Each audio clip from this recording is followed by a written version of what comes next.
Bom, depois nós temos a casa 8. E a casa 8, ela é uma casa que gera controvérsias, porque eu anseio, né? Eu busco, eu tenho, vamos dizer assim, uma abertura e uma, como é que a gente pode dizer? Uma grande transformação. Por ser uma casa dupla, não é porque as casas têm temas, vários temas, né? Porque assim, como dá para perceber, não dá para só em 12 temas a gente fazer a vida, né? Então, assim, por isso que as casas, elas têm a multiplicação dos seus significados, né? Elas têm mais temas para poder abranger naquele pedaço, né? E a casa 8, ela é a casa original de Escorpião, ela é do signo ela é do elemento água, e é uma água fixa, porque é exatamente no meio de estação. E os escorpinianos têm a regência do planeta Plutão. Mas nós temos dois arcanos nesta casa que são bombásticos, que são Torre e Morte.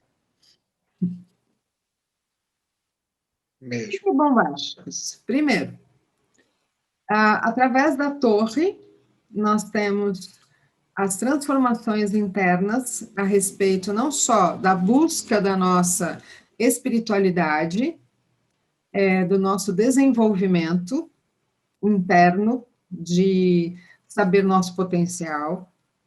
É uma casa que fala das heranças, então, geralmente, herança e torre estão de mãozinha dada, né? Porque é o dinheiro do outro. Enquanto na 2 era o meu dinheiro, aqui é o dinheiro do outro. Então, o dinheiro do outro né? Eu posso ter direito ou não. Tem gente que acha que tem gente que não tem gente que tem. Bom, enfim. E também a questão da sexualidade, porque a sexualidade, ela, vamos dizer assim, nem sempre é tratada de uma forma, vamos dizer assim, didática. A sexualidade, ou ela mostrada em filmes que a gente tapa os olhos, muitas vezes, né? Ou seja, tem ou comentários, mas poucas vezes nós temos um tratado sobre a parte do Tantra, por exemplo, que é exatamente a subida da Kundalini.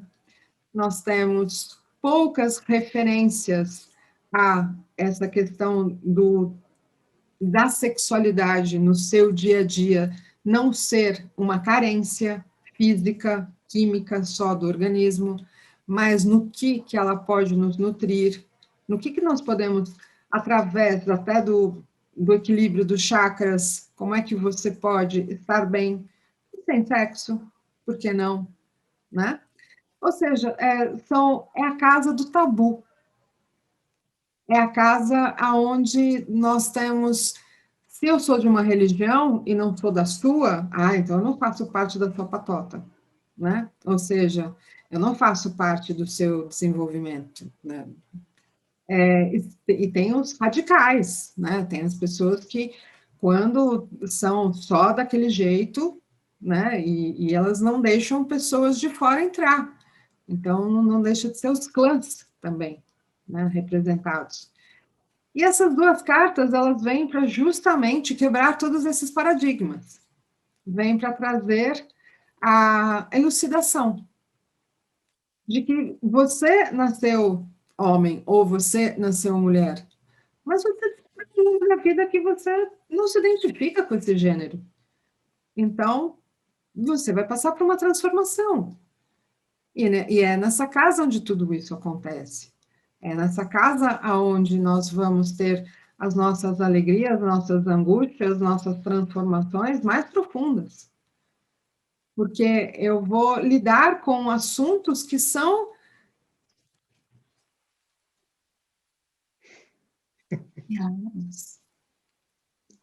proibidos.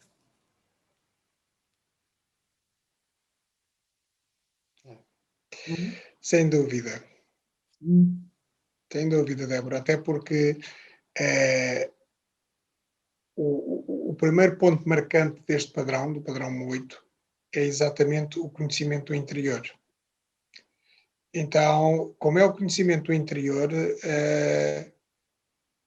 o padrão 8 gera sempre uma controvérsia de poder, né? Por isso é que ele é também o planeta regente de coisa, é Plutão, né? O planeta do poder. Mas é interessantíssimo a atribuição das cartas que se faz aqui à Casa 8, porque o padrão 8 é um padrão de matéria, de, ok, algo palpável, né? Mas, atenção, porque ele dá muita importância exatamente àquilo que se passa cá dentro. Então, uma das coisas que este padrão vai falar exatamente é quem sou eu no meu interior e de que forma é que eu verdadeiramente estou alinhado com o meu propósito de vida e com o meu propósito de ascensão enquanto espírito. De que maneira é que os meus valores estão a ser os valores mais altos. Né? Depois, dentro da sexualidade, tu falavas, vamos encontrar esse padrão, só que vamos encontrar, é engraçado porque vamos encontrar este padrão que pede exatamente essa libertação, esse lado prazeroso da sexualidade. Ele pede essa aprendizagem, essa libertação, como tu falavas e muito bem, do Tantra é a ascensão da espiritualidade pela via da energia mais física, da energia mais sexual. Portanto, ele pede exatamente essa compreensão, esse entendimento, e depois, por outro lado, claro que temos um padrão que está muito associado à parte mental, e a parte mental pode muitas das vezes colocar muitas perguntas, muitas questões e muitas dúvidas, sem dúvida. Mas aqui, lá está, aparece a carta da torre. Né? E aparece a carta da torre porquê? Porque nós vamos encontrar no padrão 16 da torre, vamos encontrar o padrão da casa 8 associado a um 8. Então, o que é que ele vai dizer? Se te tornas muito, muito rígido, né? Ok, há algo que tem que ser quebrado. Não pode existir esta rigidez. Né? Portanto, a carta da torre está-nos a falar exatamente de, enquanto um 16, o padrão que ele pede é encontra o teu lugar no mundo, ser carinhoso, ser meigo, ser afável. Okay? Ela pede exatamente estas coisas todas. Porque se isso não acontecer, okay, a iluminação vem pela via um bocadinho mais dolorosa.